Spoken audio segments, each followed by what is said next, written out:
Nous poursuivons les travaux de notre mission d'information, création, diffusion et acquisition des connaissances, comment l'intelligence artificielle transforme notre éducation et notre culture, avec l'audition aujourd'hui de Madame Audrey Herbelin-Stopp, directrice des affaires publiques de Mistral IA, je vais dire AI, enfin bon, je dis IA, ça ira plus vite, et de Monsieur Cyriac Dubois, chargé d'affaires publiques de la même entreprise. Nous vous remercions, Madame, Monsieur, d'avoir accepté notre invitation. Ne soyez pas surpris, nous ne sommes pas très nombreux dans la salle, mais l'ensemble de nos débats est retransmis directement sur le site de l'Assemblée nationale, et les gens qui n'auront pas pu nous rejoindre pourront suivre les débats en direct ou en replay. Notre mission d'information cherche à identifier et à anticiper les bouleversements du monde de la culture et de l'éducation induits par l'irruption de l'IA générative dans nos vies. Il y a également un enjeu de souveraineté, c'est-à-dire la dépendance de l'Europe aux technologies américaines, qui peut aller de pair avec une forme de colonisation de nos imaginaires, notamment, et c'est une question qui a aussi trait à l'identité et aux valeurs européennes. Arthur Mensch, le fondateur de Mistral, a d'ailleurs défendu la souveraineté numérique européenne au Forum économique mondial de Davos récemment. Peut-être pourrez-vous nous en dire quelques mots. En bien ou en mal, l'IA transforme et l'IA générative a fait son entrée dans le monde scolaire et universitaire.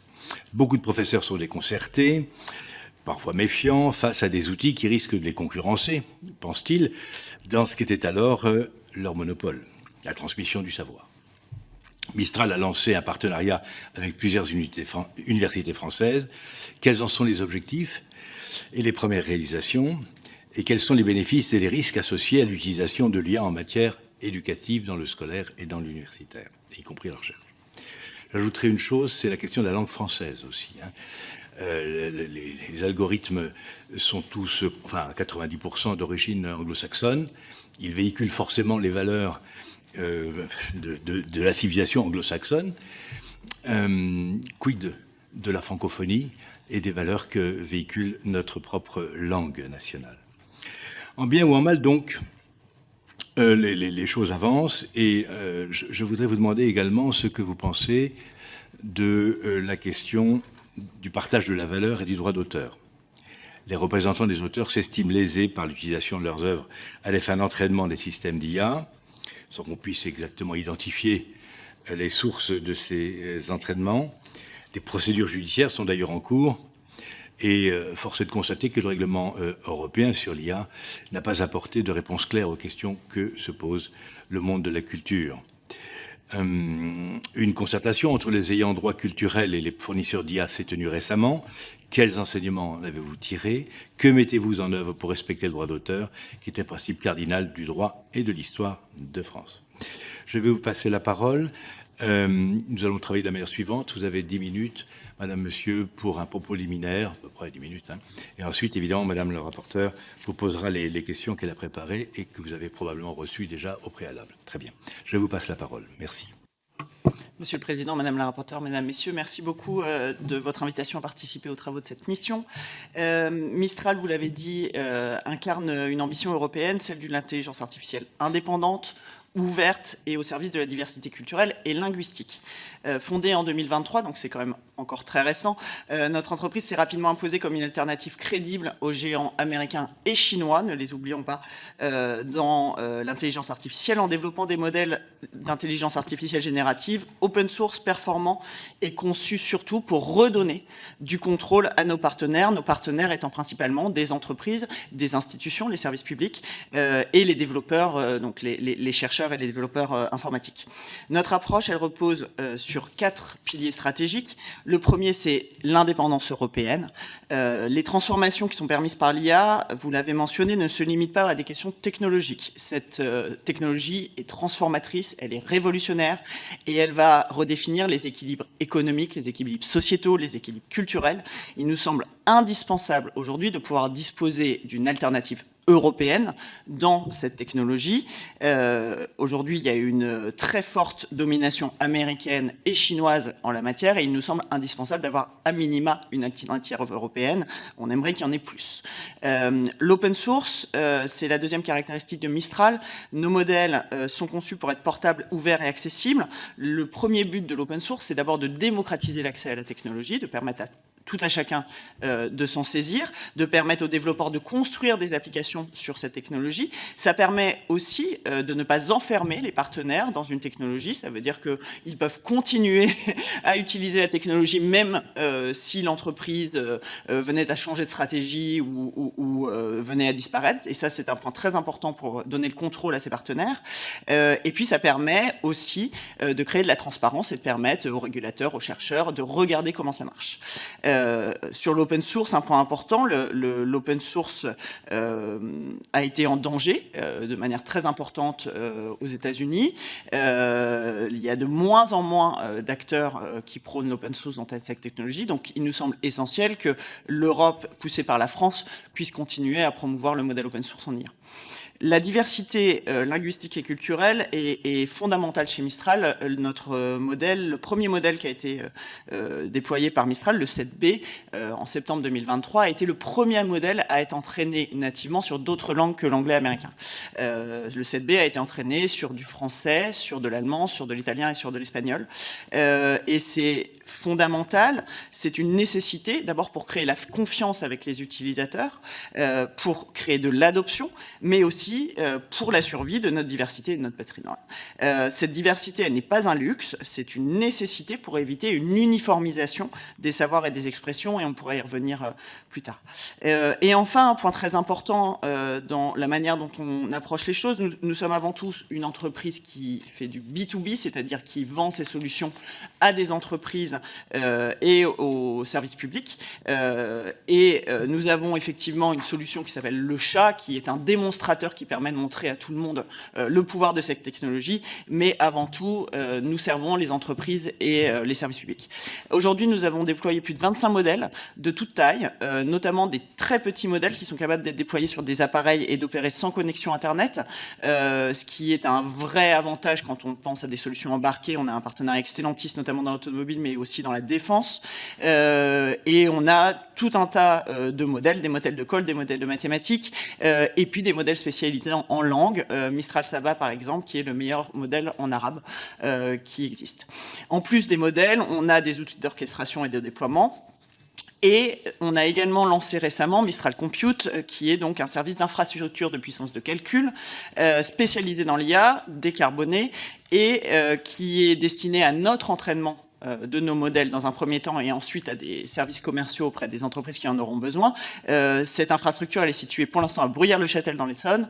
On a plusieurs autres sites qui sont en cours de finalisation et on compte déployer d'autres types d'infrastructures en Europe.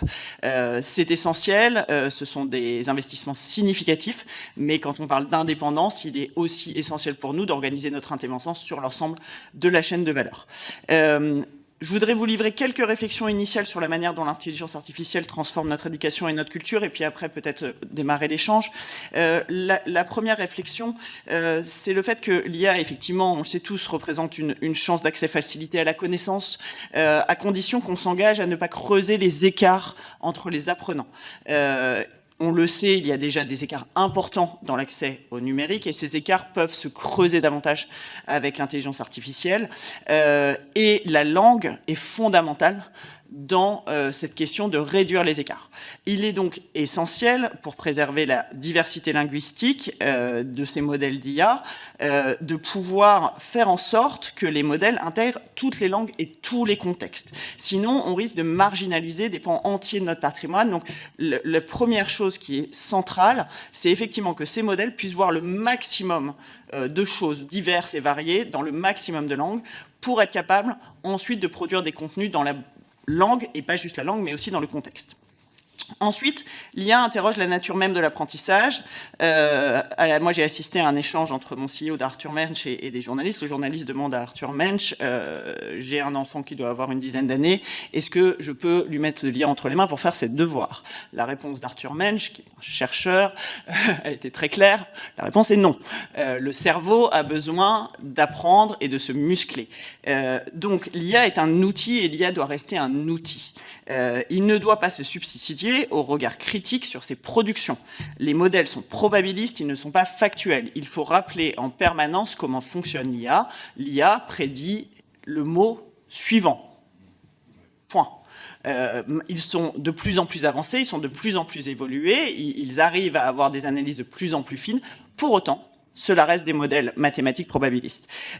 Et donc, il est important de pouvoir enseigner ce regard critique et de pouvoir continuer à faire vivre les deux, l'apprentissage tel qu'on l'a connu et l'apprentissage de ces outils. Pour aider à la factualité, on a des partenariats comme celui avec l'AFP ou avec Associated Press qui permettent de remettre de la factualité, mais ça doit se faire avec des partenaires légitimes comme l'AFP et AP. Et enfin, l'IA est un formidable outil au service de la production d'offres culturelles. Vous avez, je crois, auditionné le collectif Obvious, qui, avec la Sorbonne Nouvelle, utilise nos modèles pour créer cette formidable nouvelle pièce inspirée de Molière. Mais soyons très clairs, l'IA ne remplace pas l'essence même de la production artistique. L'IA ne produit pas d'émotion, il n'y a pas d'intention, il n'y a pas de singularité. Le rôle est d'augmenter, d'inspirer, de faciliter, mais pas de se substituer à la sensibilité de l'artiste. Elle pose donc de nouveaux défis de transformation du monde du travail, notamment pour certaines professions artistiques, on le sait. Je pense notamment aux doubleurs, je pense aux illustrateurs qui avec cette nouvelle technologie, voient des transformations, notamment de leur métier alimentaire, et je ne mets pas de terme péjoratif derrière. Les transformations sont déjà à l'œuvre, donc il va falloir collectivement réfléchir à comment on les adresse, et notamment par la formation. Mais cette révolution technologique appelle aussi à la vigilance de ne pas voir une standardisation des productions de contenu ou une marginalisation des cultures dites minoritaires. Et donc, je reviens à l'importance de former ces modèles sur des corpus les plus variés possibles pour permettre ce point. Vous m'avez interrogé sur les universités et notre partenariat avec les universités. Nous avons effectivement un partenariat avec une trentaine aujourd'hui d'universités qui avait démarré avec l'université de Rennes, qui a été extrêmement pionnière dans ce domaine. Ce partenariat il vise évidemment à mettre nos produits à disposition du corps enseignant et des étudiants, mais ça va au-delà. Et c'est ce qui nous a intéressé dans ce partenariat, c'est qu'en fait ce partenariat, il est basé autour de ce qu'on appelle une infrastructure de RAG. Donc concrètement, on crée un contexte sur une base de données qui appartient à l'université pour permettre en fait, à chaque fois qu'il y a une demande, qu'elle soit nourrie par un contexte spécifique. Et donc, qui était vraiment quelque chose spécialement préparé et fait pour les établissements d'enseignement supérieur. Ensuite, ce partenariat, il s'inscrivait autour d'une charte de référence pour encadrer les usages, et ça a été aussi un point très important dans la réflexion, comment nous, on pouvait aider le corps enseignant et l'académie académique pour bâtir cette charge de référence. Et puis enfin, il y avait un élément du partenariat, c'est un cadre méthodologique d'évaluation de l'efficacité des IA dans les apprentissages. Donc c'est aussi, on met notre technologie à disposition des enseignants et des étudiants, et puis on va mesurer, on va regarder quels sont les bons outils pour mesurer si ça marche pas, quels sont les biais qui peuvent intervenir. Et c'est l'ensemble de ces facteurs qui étaient intéressants pour nous, c'était de se dire, c'est pas juste une mise à disposition de nos solutions, c'est un vrai partenariat qui nous permet de faire avancer l'utilisation de l'IA dans l'enseignement. Le deuxième point, c'était sur les langues, je l'ai évoqué dans mon propos. Le rapport aux langues, il est fondamental parce que les langues, ce ne sont pas que des mots, c'est de la culture. Et il est essentiel que les modèles qui donc produisent du contenu, et ces contenus vont très vite devenir la majorité des contenus qui sont disponibles sur Internet, puissent refléter l'ensemble des diversités. Il y a des enjeux de pouvoir, il y a des enjeux géopolitiques qui sont extrêmement importants sur ce sujet. Et donc, il est essentiel qu'on puisse, pas juste les langues, mais la diversité des accès linguistiques. On échange, on a des partenariats avec le Québec. Le français québécois n'est pas le français qu'on parle ici. Il y a énormément de subtilité dans les enjeux de langue. Et donc, il est fondamental pour nous qu'on puisse enrichir nos modèles du maximum de langues et de contenus possibles. Ce qui m'amène très vite à aller à la question de l'accès au contenu et de l'accès aux données. On le sait, je vais surprendre personne, nous avons en Europe un cadre qui est le moins permissif sur la question de l'accès au contenu d'entraînement des modèles. Nous vivons, nous, Mistral, une situation de compétition extrêmement intense, avec des concurrents qui sont tous américains et chinois, et j'insiste sur le fait qu'effectivement, il n'y a plus d'autres entreprises qui fassent des modèles frontières en Europe. Et ces acteurs évoluent dans des contextes de régulation qui sont beaucoup plus permissifs. Le cadre américain était déjà permissif et le président des États-Unis a eu des propos assez forts sur le fait qu'il devait être extrêmement permissif pour l'entraînement des modèles. Et le cadre chinois ne connaît pas le droit d'auteur. Et il ne faut pas être naïf sur le fait que les Chinois entraînent sur tous les contenus bien au-delà des frontières chinoises. Partant de là, effectivement, il y a un enjeu à pouvoir trouver un mécanisme qui permette à la fois, évidemment, de respecter les intérêts des ayants droit et de leur permettre de continuer à produire de la création culturelle, et en même temps à nous permettre de pouvoir développer des solutions indépendantes européennes. C'est ça, pour nous, qui se joue. C'est comment on arrive à trouver un équilibre qui nous permette de continuer à avoir des modèles qui soient compétitifs, qui soit représentatif du maximum d'une diversité culturelle, dans un cadre qui est plus contraint. La concertation à laquelle on a participé à l'ensemble des séances a pour moi été à minima une vraie opportunité d'échanger, de connaître les enjeux des ayants droit. C'est poursuivi de nombreuses discussions bilatérales et rien qu'à ce titre, cette concertation a été extrêmement positive, en tout cas pour moi. Évidemment, il y a des points évident de désaccord, puisque nos intérêts immédiats peuvent diverger. Pour autant, je suis assez convaincu que nos intérêts de long terme convergent, puisque nous avons tous intérêt à voir les cultures européennes et françaises subsister dans l'ère de l'IA. Je m'arrête là pour mon propos introductif et je vous remercie. Très bien, merci madame. Vous pouvez éteindre votre micro, s'il vous plaît. Voilà, je passe la parole à madame le rapporteur. Merci, Monsieur le Président. Merci beaucoup d'être avec nous et merci pour vos propos introductifs qui ont déjà répondu à beaucoup de nos interrogations. J'aimerais revenir sur l'utilisation et la sélection des données d'entraînement. On a, et vous l'avez rappelé, Internet comme étant un champ sur lequel nous pouvons aller chercher des données, des contenus, parfois ce sont des œuvres, mais j'aimerais que vous puissiez éclairer le travail, quelle est la sélection que l'on peut faire quand on scrute ou scroll ou différents contenus, est-ce qu'on garde tout? Est-ce que vous pouvez nous expliquer et revenir sur la façon dont on a à explorer et peut-être à sélectionner les contenus que l'on va vraiment utiliser pour l'entraînement des modèles? Oui, alors il y a plusieurs points pour répondre à cette question. D'abord, je voudrais insister sur... vous comprendrez que je ne pourrai pas répondre en détail à cette question, parce qu'évidemment, quand on est une entreprise comme Mistral, avec des moyens financiers qui sont très importants, mais qui sont significativement moindres que nos concurrents, si l'on a réussi très rapidement à placer des modèles dans le top des meilleurs modèles au monde, avec donc moins de puissance de calcul, c'est qu'on a une manière d'organiser la donnée qui nous permettent de construire des modèles. Et donc, c'est vraiment notre recette magique, c'est notre secret. Et donc, je ne pourrais évidemment pas donner trop de détails. Pour autant, je pense qu'il y a plusieurs choses qu'il faut avoir en tête quand on pense à la constitution ce qu'on appelle le dataset, donc des données. D'abord, c'est la volumétrie, c'est-à-dire qu'effectivement, les modèles, ils compressent la connaissance et donc ils ont besoin d'avoir accès à toute la connaissance.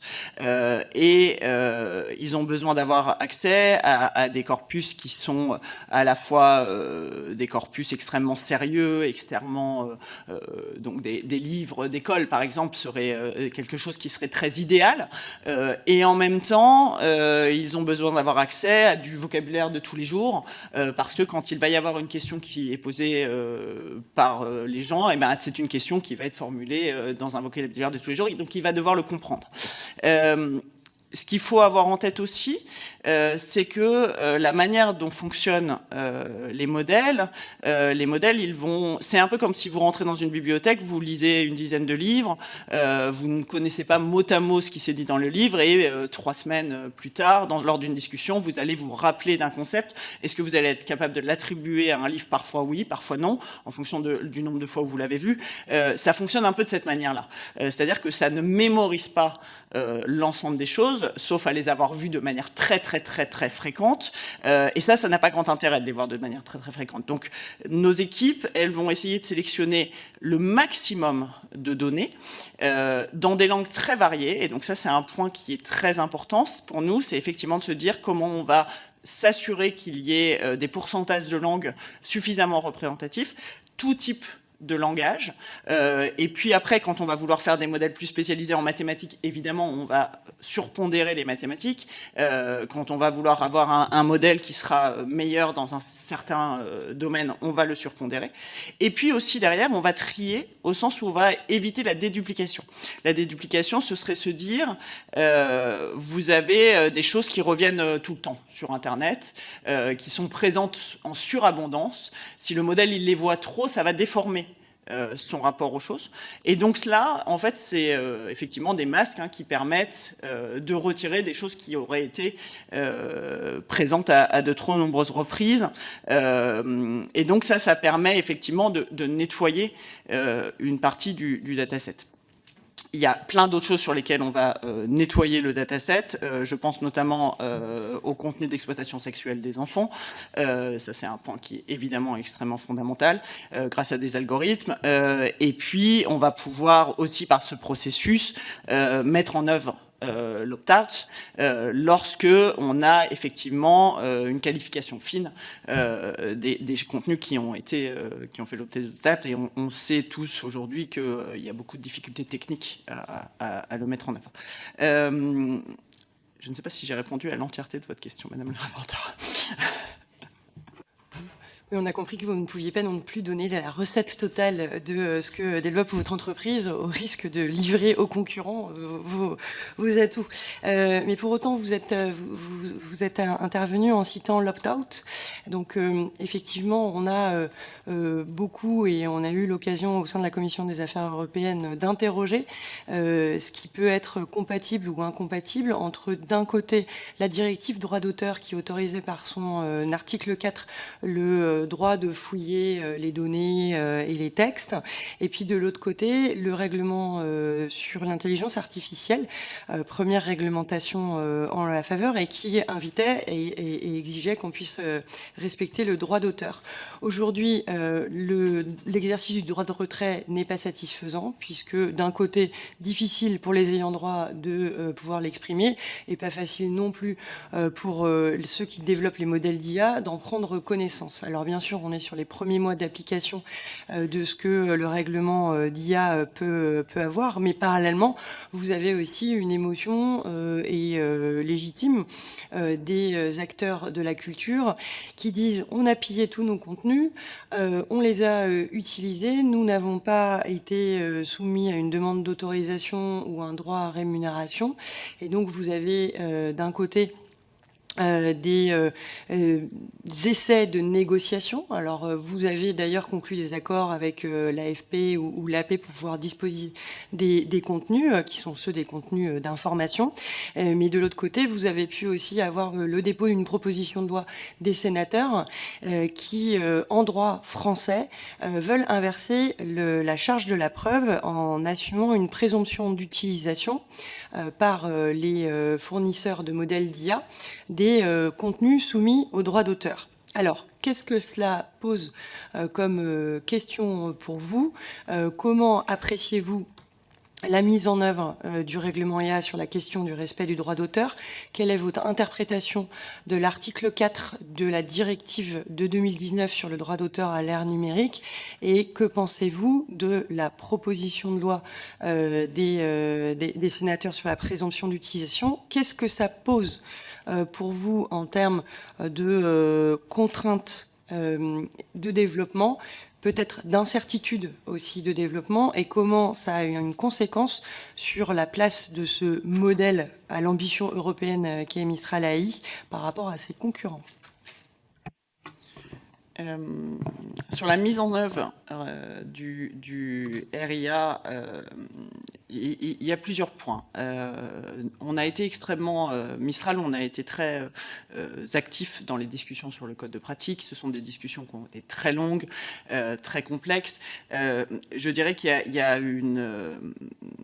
Malheureusement, le verre était dans le fruit dès la rédaction du texte, c'est-à-dire qu'on a un texte qui, résumé, suffisamment détaillé, qui, par essence, était compliqué à appliquer et qui ne satisfait ni les ayants droit ni les développeurs d'IA.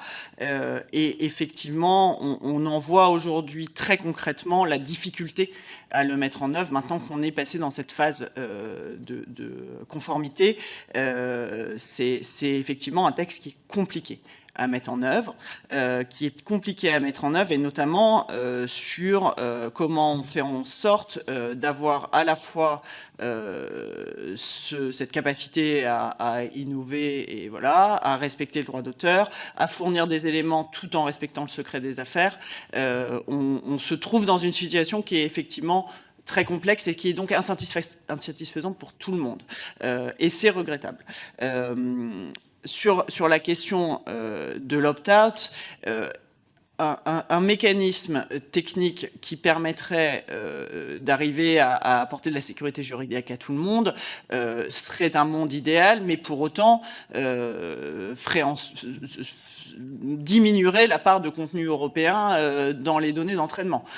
Donc Mistral a toujours dit que Mistral était assez ouvert à discuter des accords de licence pour des contenus qui viendraient améliorer la qualité des modèles. Il y a des discussions qui sont entamées, c'est des discussions qui sont évidemment complexes parce que c'est un champ nouveau, que la question du prix n'est pas tout à fait encore claire et définie, parce qu'on a besoin aussi de connaître les catalogues des ayants droit, parce qu'il faut que tout le monde s'organise, ça prend un peu de temps. Moi, j'ai confiance dans le fait qu'on arrivera à monter des choses et à conclure des accords, parce que c'est dans l'intérêt de tous que ces contenus soient représentés dans le cadre des IA. Sur la question de l'article 4, pour autant, juste un petit point sur l'effectivité de l'opt-out, il ne faut pas négliger cependant le fait que sur Internet, on retrouve en permanence des répliques de contenus qui sont des contenus protégés. C'est-à-dire que si un ayant droit a mis un opt-out sur son site, le crawler il va être bloqué et il ne pourra pas prendre le site. Pour autant, si des gens ont repris ces contenus, les ont repostés sur leur blog à eux, et ben en fait ces contenus ils seront pris. Et j'ai un exemple qui est intéressant. Quand vous tapez dans un moteur de recherche bien connu Harry Potter chapitre 1, en deuxième occurrence de réponse. Donc en deuxième occurrence de réponse, vous trouvez le site d'une académie que je ne mentionnerai pas parce que évidemment il ne faut pas les blâmer, avec une professeure des écoles qui écrit « Pour les étourdis qui n'auraient pas leur livre Harry Potter à l'école des sorciers, voici une version PDF, forcément les numéros de page, blablabla. Je ne vous cacherai pas que c'est, entre guillemets, légèrement une infraction au droit d'auteur, donc je ne laisserai pas ce document en ligne longtemps, c'était en 2020. Et vous avez donc le PDF. C'est, je pense, on parle du Covid, hein, et évidemment, les enseignants ont fait ce qu'ils ont pu, mais donc ça vous montre bien que ces contenus qui sont protégés, ils sont partout, et ils sont partout sans outils techniques pour les bloquer. Et donc c'est là où il y a une vraie difficulté, ce qui est qu'on parle de milliards de mots, comment on retrouve ces contenus sans qu'ils soient identifiés mot à mot dans les corpus, c'est extrêmement complexe. Sur l'application de l'article 4 de la directive de 2019, chez Mistral, nous pensons très clairement que l'exception TDM est un système qui nous permet, nous, d'entraîner, donc il nous semble indispensable de le préserver, et que le système de l'OTAT, qui évidemment n'est pas un système idéal et qui connaît beaucoup de difficultés de mise en œuvre pratique, permet de répondre cependant aux demandes des ayants droit. Donc il nous semble un système qui n'est pas si mal. En revanche, encore une fois, nous appelons à le regarder à l'aune du contexte international et à l'aune de l'écart qui se creuse avec nos concurrents américains et chinois sur ces questions et qui nous mène, nous, dans une difficulté extrêmement complexe d'un point de vue international.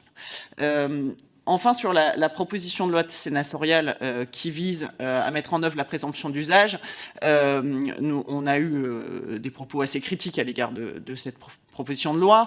On en comprend évidemment l'intention. En revanche, on alerte sur plusieurs points. La première, c'est que nous avons en Europe un acteur qui produit de l'intelligence artificielle générative, qui est un acteur français. On pense qu'il est essentiel pour l'avenir de l'Europe d'avoir et de produire cette technologie. D'abord, donc on regrette quand même que cette proposition de loi vienne taper le seul acteur qui essaye de créer cette technologie en Europe. Et ensuite, la plus grosse difficulté pour nous de cette présomption d'usage, c'est qu'elle crée une preuve impossible, c'est-à-dire qu'on sera dans une situation qui va encourager le contentieux. Cette proposition de loi, c'est une prime au contentieux. Quand vous êtes une start-up ou une scale-up maintenant comme Mistral, vous avez des besoins de financement. Si nous avons des contentieux, il faut le dire très clairement, nous aurons du mal à relever des fonds. Et donc ça, c'est un point qui est extrêmement complexe, c'est-à-dire qu'on va se retrouver dans des contentieux avec une charge de la preuve qui sera impossible. Et en plus, on va être bloqué dans notre capacité à lever des fonds et d'expansion. On entend et on a des discussions avec de nombreux ayants droit, donc on sait qu'il faut trouver un mécanisme qui soit sans doute meilleur que le mécanisme actuel. Pour autant, cette proposition de présomption d'usage nous semble extrêmement dangereuse, en tout cas pour l'avenir de notre entreprise. Merci beaucoup. Vous avez passé des accords donc avec l'AFP ou l'AP et aujourd'hui, ce n'est pas le cas pour d'autres corpus ou est-ce que vous pouvez nous faire part d'accords qui concernent non pas uniquement de l'information fraîche, mais également d'autres types de contenus. Je pense notamment à ce qui peut être dans le projet commun numérique. Est-ce que vous pourriez nous dire ce qu'il en est ? Alors, effectivement, dans le cadre du projet commun numérique, nous avions un projet qui a été retenu par France 2030, projet qui consiste à entraîner des modèles sur la base de contenu de la BNF et de l'INA, donc contenu libre de droit, j'insiste sur ce point. Donc, le projet est en cours. Il y a eu une phase assez longue sur la partie, effectivement, sélection de la donnée. Et donc l'entraînement de ce modèle va pouvoir commencer. Le but étant effectivement de produire des modèles open source qui seront des modèles qui seront extrêmement forts en langue française. Sur la question des licences, on est en discussion avec plusieurs acteurs. Je pense qu'il faut distinguer deux sujets. Le sujet de la licence qui permet de créer de la factualité, en tout cas de faire des choses qui sont des choses qui interviennent après l'entraînement des modèles. C'est le cas sur nos partenariats avec l'AFP et avec AP. Et c'est un modèle qui est, je pense, plus intéressant quand on réfléchit au partage de la valeur et à la question de la rémunération des ayants droit, parce que c'est un modèle où on arrive à faire de l'attribution. Quand on est dans le cadre de l'entraînement, donc en phase amont, c'est impossible d'attribuer quel contenu a été appelé pour pouvoir former une réponse. Et donc, c'est là aussi où on a toutes ces questions un peu difficiles à résoudre sur comment on détermine la valeur. Alors que quand vous êtes après l'entraînement, vous avez la capacité en fait de mesurer à quel moment et sur quel type de réponse le modèle va aller chercher dans ce qu'on appelle le RAG. Et donc c'est aussi beaucoup plus simple en termes de calcul de la valeur et de rémunération des ayants droit. Donc il y a beaucoup de choses à aller regarder du côté effectivement du post-entraînement sur ce sujet. Et puis l'autre point que je n'ai pas mentionné, c'est aussi que dans la manière dont on travaille avec nos partenaires, on a cette offre aussi de co-training. Donc on va, dans nos différents partenariats commerciaux, avoir la possibilité d'entraîner des modèles pour nos clients avec de l'IP, de la propriété intellectuelle partagée, copartagée. Et donc ça, c'est assez intéressant. On l'a fait avec le gouvernement de Singapour. C'est quelque chose qui est très intéressant quand on travaille avec les gouvernements parce que le préalable à mettre en place des systèmes d'intelligence artificielle à destination du service public ou des citoyens même, c'est d'abord que les modèles soient très forts dans la langue de ces citoyens. Et donc, l'étape préalable, c'est effectivement de se dire comment on fait un co-entraînement pour avoir des modèles qui soient très bons et puis ensuite qui vont pouvoir soutenir tous les développements d'applications. Donc on le fait avec les gouvernements et on le fait aussi avec certains cas d'usage industriels, notamment on a un partenariat commercial avec ASML qui est sur des cas d'usage très complexes.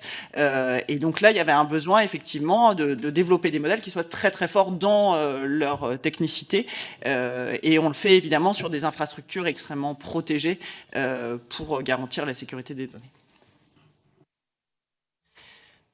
Vous venez de parler de la langue. Vous aviez auparavant rappelé qu'il était important que les différentes langues soient là, sinon c'est un risque de marginalisation de pans entiers de la culture. Est-ce que vous avez des acteurs qui sont venus vous voir parce qu'ils craignent justement de n'être pas assez présents sur ce qui peut être visité sur Internet? Est-ce que vous avez des acteurs, que ce soit des pays ou des représentants de différentes langues, qui sont venus vous voir pour justement être sûr d'être présent demain sur les agents conversationnels, par exemple? C'est effectivement une préoccupation de certains États qui se trouvent dans des situations de conflit liées avec un pan qui est lié à effectivement la question linguistique. C'est un sujet avec les Ukrainiens. Nous avons des discussions qui ne sont pas abouties, mais nous avons des discussions avec les Ukrainiens. C'est un sujet pour Taïwan. Donc c'est un sujet aujourd'hui géopolitique majeur et il y a de plus en plus d'organisations qui commencent à se préoccuper de cette question-là et donc à essayer de construire des corpus de données pour permettre effectivement à ce que ces langues qui ont un impact géopolitique majeur puissent survivre dans le cadre de l'IA. Il y a un rapport de l'UNESCO qui est très intéressant sur la proportion des langues dans le cadre d'Internet. Je vais vous donner un chiffre qui ne sera sans doute pas exact, qu'on pourra aller le fact-checker après, mais il me semble qu'on est autour de 70% d'anglais américains présents sur Internet et que quand le français doit être autour de 7%, peut-être moins. Donc il faut bien se rendre compte de cette surdomination linguistique qui aujourd'hui va s'ajouter à une domination capitalistique, à une domination politique. Le plan américain de développement de l'IA s'appelait plan pour la domination américaine en IA. Et donc, il y a un enjeu extrêmement fort à créer une alternative qui permettra effectivement d'apporter cette diversité linguistique et puis d'avoir une autonomie stratégique dans ce domaine qui, encore une fois, a un impact sur l'ensemble des pans de notre société. Merci beaucoup. Je propose qu'on reste dans les langues, mais qu'on bascule un petit peu en disant, aujourd'hui, on a des outils d'intelligence artificielle générative qui permettent de sous-titrer directement, de pouvoir traduire, et on se dit, à quoi bon apprendre des langues? En contrepoint, on pourrait se dire dans quelle mesure les outils d'IA nous aident à apprendre des langues, à mieux les maîtriser, mieux les partager. Il y a une espèce de paradoxe et j'aimerais bien vous entendre sur le sujet. encore une fois, c'est comme toutes les formes d'outils. D'abord, nous, on est convaincus que ça doit rester des outils au service des gens, ce qui n'est pas la doctrine la plus répandue dans les développeurs d'IA, mais c'est un point important. C'est un outil qui doit aider à l'apprentissage, et donc effectivement il y a tout un tas d'applications qui peuvent être construites sur l'IA. Il faut avoir en tête que quand on parle d'IA, l'assistant conversationnel, c'est un tout petit bout de ce que peut être l'usage de l'IA. L'IA dans les applications, il y a des fonctionnalités extraordinaires, des applications qui peuvent se construire pour aider à l'apprentissage pour les enfants. Il y a vraiment, encore une fois, il ne faut pas du tout réduire l'IA à l'assistant conversationnel. Donc, les outils qui peuvent permettre d'aider à l'apprentissage des langues, notamment dans la capacité à réagir à un dialogue, à faire converser, une des plus, à mon avis, et c'est un avis personnel, mais un des plus grands problèmes de l'apprentissage des langues, c'est le manque de pratique orale. Pour ma part, j'ai appris l'allemand pendant 9 ans, je suis incapable de converser en allemand. Donc c'est comment on fait en sorte de développer cette pratique orale. Grâce à l'IA, vous allez pouvoir avoir cette capacité à converser dans la langue, à avoir l'intelligence artificielle qui va vous rectifier, qui va vous corriger. Donc ça, ce sont des choses qui sont extrêmement positives. Et donc il faut à la fois se dire comment on l'encourage, et en même temps comment on y met un regard critique. Et ça, je pense que c'est un point très important sur cette technologie, comment on regarde l'outil en s'assurant que l'outil fournisse la bonne réponse et le bon élément, et comment on ne prend pas la réponse comme un fait, parce qu'encore une fois, je trouve qu'on n'explique pas encore assez la manière dont ça fonctionne. Et encore une fois, c'est une réponse probabiliste, donc qui est de plus en plus avancée, mais pour autant, il faut qu'on ait un meilleur regard sur cette technologie, et qu'on soit capable, peut-être par des plans d'éducation larges, d'expliquer comment ça fonctionne, et de se dire, bah, voilà ce qu'on peut en attendre, et voilà aussi ce qu'on peut ne pas en attendre. Moi, j'utilise l'IA tous les jours dans mon travail. Ça me permet d'aller plus vite. Ça me permet effectivement de m'assurer que j'ai écrit quelque chose rapidement, qu'il n'y a pas de faute d'orthographe. Et puis parfois, l'IA, et j'utilise l'IA Mistral, parfois me fait des réponses qui ne sont pas les bonnes. Et donc, il faut être capable d'avoir ce regard critique par rapport à ces outils. L'autre point qui est très important, juste un point très important. Quand on parle des assistants conversationnels, il faut qu'on ait aussi en tête le fait que ces assistants conversationnels sont en train de devenir le point d'entrée dans l'information. Aujourd'hui, vous avez un oligopole d'acteurs américains dans le monde des assistants conversationnels. Ces assistants conversationnels, ils sont organisés pour créer de l'empathie avec les gens qui les utilisent. Donc, vous voyez bien aussi à quel point ces questions-là peuvent créer des vulnérabilités, voire des dangers en termes d'influence des gens, à la fois commerciales et aussi potentiellement politiques ou de relais d'idées. Donc, il faut absolument, à mon sens, qu'on puisse se mobiliser rapidement pour améliorer l'éducation à l'usage de ces technologies, former les citoyens, comme il y a eu à l'époque des réseaux sociaux de grandes campagnes qui étaient des campagnes d'explication de comment ça fonctionne. Il faut qu'on puisse expliquer mieux cette technologie qui est complexe et comment on l'utilise de la bonne manière, et puis comment on a un regard un peu plus critique par moment sur la manière dont ça fonctionne. Merci. Sur l'éducation, vous avez pris l'exemple des campagnes qui informent sur l'utilisation des réseaux sociaux. Il y a une campagne en Finlande dès 2018 qui a permis, dont l'objectif était de former 1% de la population aux enjeux de l'IA. Ça a été dépassé. Les modules Elements of AI ont été traduits, mis à disposition des 26 autres pays européens. Que pensez-vous de cette démarche d'acculturation à grande échelle? Comment jugez-vous aujourd'hui la maturité, l'éveil de la population française par rapport aux enjeux et de la compréhension de l'IA et de l'utilisation de l'IA?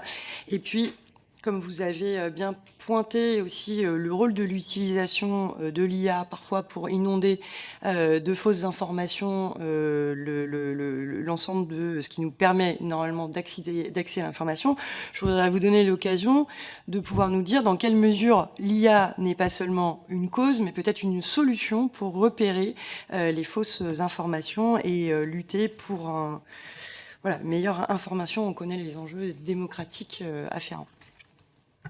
Alors, je vais avoir un peu de mal à parler de la question de l'utilisation, en tout cas de la diffusion dans la population, parce qu'encore une fois, comme notre activité est plutôt une activité B2B, l'usage du chat ne nous donne pas un regard suffisamment exhaustif sur les choses. Néanmoins, les différents rapports montrent quand même que l'Europe est globalement en retard sur une partie des usages, en tout cas dans le cadre des entreprises. Je ne suis pas sûr que ce soit le cas dans le cadre des citoyens. Donc effectivement, est-ce qu'il faut former? Oui, il faut former. Et quand on parle de formation, il faut former évidemment les populations à utiliser l'IA, mais il faut aussi qu'on ne perde pas un de nos atouts premiers en matière d'IA, qui est la formation des talents de l'IA. Et il faut rappeler que la France particulièrement forme parmi les meilleurs chercheurs et ingénieurs en IA du monde, que beaucoup d'entre eux travaillent aux États-Unis. Donc il y a une première question, c'est comment on les fait revenir. Et la deuxième question, c'est comment on s'assure de continuer à former ces talents d'excellence en matière d'IA. Et je ferai une toute petite parenthèse sur la formation des filles et l'accès des jeunes femmes aux filières scientifiques d'excellence, qui devrait être une priorité en matière de formation. Je referme la parenthèse. Et donc, effectivement, sur l'accès de la population, c'est assez difficile pour moi d'en juger. En revanche, sur la question effectivement de l'utilisation des outils d'IA pour contrer, ou en tout cas détecter les fausses nouvelles et même au-delà tous les usages d'amélioration, de la modération sur les réseaux sociaux, par exemple, là, il y a un potentiel qui est absolument fort parce qu'effectivement, ces outils nous permettent de détecter des patterns et donc de retrouver très vite et très facilement des types de contenus, d'analyser des typologies de langage de manière très fine et donc effectivement de détecter. Ça permet aussi d'organiser du fact-checking. Et quand on réfléchit et quand on discute avec l'AFP, mais on a aussi d'autres partenaires médias, évidemment, la question de l'utilisation de l'IA pour améliorer le fact-checking, pour accéder aux archives des journalistes. C'est aussi un point extrêmement intéressant de se dire comment très vite, en fait, je vais pouvoir retrouver dans mes archives, ressourcer mes articles précédents et organiser les choses. Comment, effectivement, l'outil peut faciliter le travail du journaliste. Et encore une fois, sans le remplacer, de toute façon, c'est un outil qui ne fait pas de factualité. Ça, c'est aussi des usages intéressants qui vont pouvoir non seulement détecter les fausses nouvelles, mais aussi aider les journalistes à aller plus vite dans leur travail de vérification des faits. Un petit rebond sur la question éducative. Donc, vous êtes parfaitement au clair sur le fait que l'IA est un outil et ne saurait se substituer notamment à l'enseignant, ni à l'enseignement. Vous rappelez que les réponses sont les mathématiques, c'est probabiliste, hein, c'est pas la vérité vraie, si je puis dire. Enfin, en tout cas, ça n'a pas ce statut. Et vous insistez aussi sur le fait que l'IA n'a pas d'intention, hein, puisqu'il n'a pas de sentiment. Je veux dire, il peut sembler en avoir, mais il n'en a pas, puisqu'il n'est pas humain. Donc tout ça sont des principes qui sont assez fondamentaux en matière d'utilisation de l'IA dans le domaine éducatif. Alors je voulais poser des questions précises sur les relations de Mistral avec les institutions éducatives françaises. Avez-vous, avec le ministère de l'Éducation nationale, des relations à la fois, comment dirais-je, commerciales peut-être, en tout cas techniques? Encadrez-vous ou lancez-vous des expérimentations locales ou des applications? Aidez-vous, c'est peut-être pas votre métier, mais enfin bon, aidez-vous à des entreprises à créer des applications pédagogiques ou administratives, hein, parce qu'il y aurait probablement bien des progrès à faire grâce à l'IA en matière d'administration générale. Où en sommes-nous de cela, s'il vous plaît? Alors, on a de nombreux partenariats avec les pouvoirs publics français. On a des discussions avec le ministère de l'Éducation nationale qui ne sont pas encore des discussions qui ont donné lieu à la mise en œuvre de nos solutions.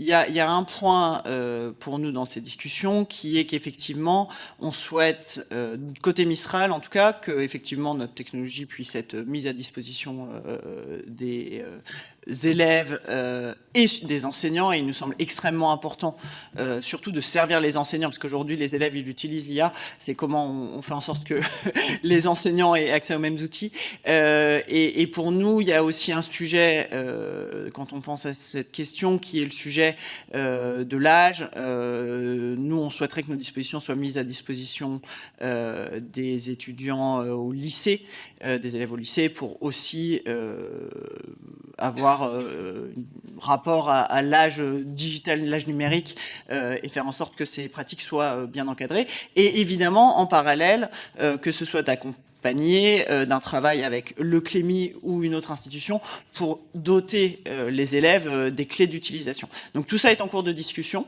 avec le ministère de l'Éducation nationale. Nos solutions sont sans doute déjà utilisées.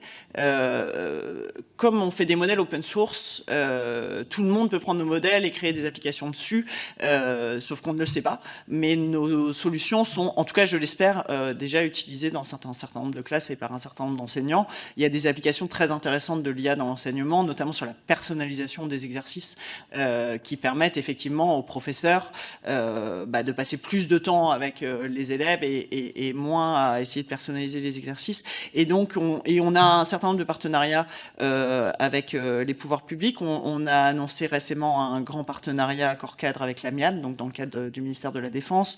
On travaille avec France Travail, on travaille avec les douanes, on travaille avec la DGFiP. Donc, on a beaucoup de partenariats avec les pouvoirs publics français. Peut-être une dernière question, et je vais revenir un petit peu en arrière sur la question des droits d'auteur et de l'insatisfaction de plusieurs parties prenantes sur ce qu'est aujourd'hui la mise en application du RIA.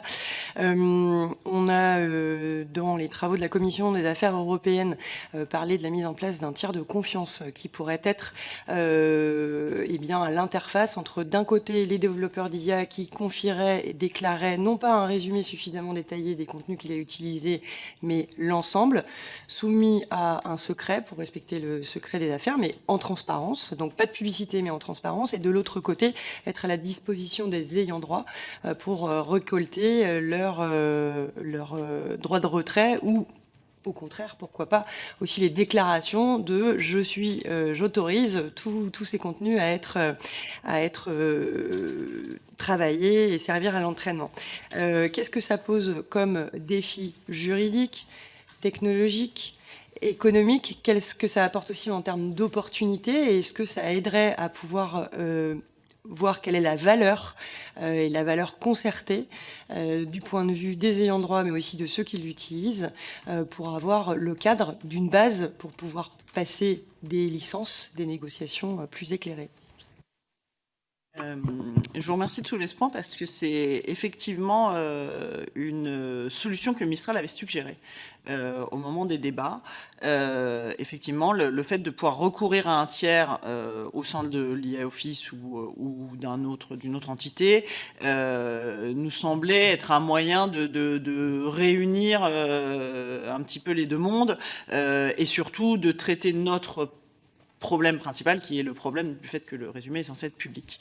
Il nous a été opposé que le texte prévoit expressément le fait que ce résumé doit être public au considérant 107. Et donc, c'est pour ça que ça a été rejeté. Ce serait une solution qui nous semblerait effectivement une solution utile. Il me semble que ça nécessite aujourd'hui la réouverture du RIA, qui ne me semble pas être à l'agenda de la Commission européenne. Donc on le regrette évidemment.